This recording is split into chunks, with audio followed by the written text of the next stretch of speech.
తిరుపతిలోని కోదండ రామాలయం స్వామి ఆలయంలో భక్తులు పోటెత్తారు. ఇవాళ ఉదయం నుంచి కూడా ఏదైతే స్వామివారి దర్శనార్థం కోసం భక్తులు విపరీతంగా వస్తున్నటువంటి పరిస్థితి. ఇవాళ వేకువజాము నుంచి కూడా ఏదైతే మనం చూస్తున్నటువంటి రద్దీ ఇదే రకమైనటువంటి రీతిలో భక్తులు స్వామివారి దర్శనార్థం పోటెత్తారని చెప్పాలి. అయితే ఏదైతే క్యూ లైన్లు కావచ్చు అన్నీ కూడా టీటీడీ ఏర్పాట్లు అయితే చాలా క్షుణ్ణంగా పరిశీలించి ఏర్పాటు చేసినటువంటి పరిస్థితి.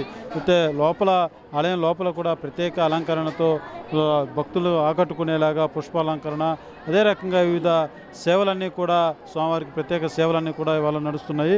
అదే రకంగా వచ్చేటువంటి భక్తులకు ఇబ్బంది లేకుండా ఎటువంటి తొక్కిసలాటలు లేకుండా క్యూ లైన్లు బాగా ఏర్పాటు చేసి స్వామివారి దర్శనం అవలీలగా చేసుకునేందుకు వెసులుబాటు కల్పించేలాగా ప్రత్యేక లైన్లు అన్నీ కూడా ఏర్పాటు చేసినటువంటి టీటీడీ అనేక ప్రత్యేక చర్యలు అయితే చేపట్టినటువంటి పరిస్థితి. ఇదే నేపథ్యంలో ఇవాళ ఉదయం కూడా ఇవాళ వేకువజాము నుంచి కూడా ఇదే తరహా అయినటువంటి భక్తుల రద్దీ అయితే రామాలయంలో కనబడుతుందని చెప్పాలి. ఇదే రకంగా ఏదైతే చిత్తూరు జిల్లాలో ఉన్నటువంటి రామాలయాల అన్నింటిలో కూడా ఇదే తరహా ఏదైతే శ్రీరామ నామమంతో మారుమవుతుందనే చెప్పాలి. అయితే ఇవాళ శ్రీరామనవమి వేడుక నేపథ్యంలో తిరుమలలో వారికి ప్రత్యేకమైనటువంటి విశిష్టమైనటువంటి పూజా కార్యక్రమాలు నిర్వహించినటువంటి పరిస్థితి. టీటీడీ అధికారులు శ్రీరామనవమి పురస్కరించుకొని ఉదయం 9 గంటల నుంచి 11 గంటల వరకు రంగనాయకుల మండపంలో సీతా లక్ష్మణ సమేత హనుమంతుల వారి ఉత్సవాలకు సంపన్న తిరుమాంజలి నిర్వహించినటువంటి పరిస్థితి. ఇందులో భాగంగా స్వామివార్లకి అయితే పాలు, పెరుగు, తేనె, కొబ్బరి,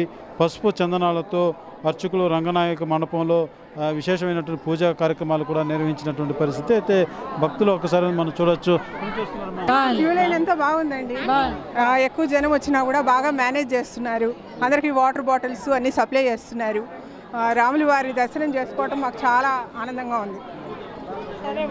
చూస్తాం భక్తులు క్యూ లైన్లో వచ్చేటువంటి భక్తులందరికీ కూడా తగిన ఏర్పాట్లు అయితే ఏదైతే టీటీడీ అధికారులతో ఏర్పాటు చేసినటువంటి పరిస్థితి కనబడుతుంది. ఎక్కడే కదా ఇబ్బంది లేకుండా అన్ని ఏర్పాట్లు అయితే అధికారులు చేపట్టారని చెప్పాలి. అయితే వాళ్ళ సాయంత్రం ఏదైతే హనుమంత వాహనం కూడా ఊరేగింపు సాగనుంది. అదే రకంగా స్వామివారి దర్శనానికి వచ్చేటువంటి భక్తులకు మాత్రం ఎటువంటి ఇబ్బందులు లేకుండా అన్ని ఏర్పాట్లు అయితే టీటీడీ చేపట్టినటువంటి పరిస్థితి. మనం ఒక్కసారిగా రామాలయం లోపల చూడవచ్చు. క్యూ లైన్లు మొత్తం కూడా కిటకిటలాడుతున్నటువంటి పరిస్థితి. భక్తులతో చూసినా కూడా రామనామ స్మరణతో మారుమవుతుందనే చెప్పాలి.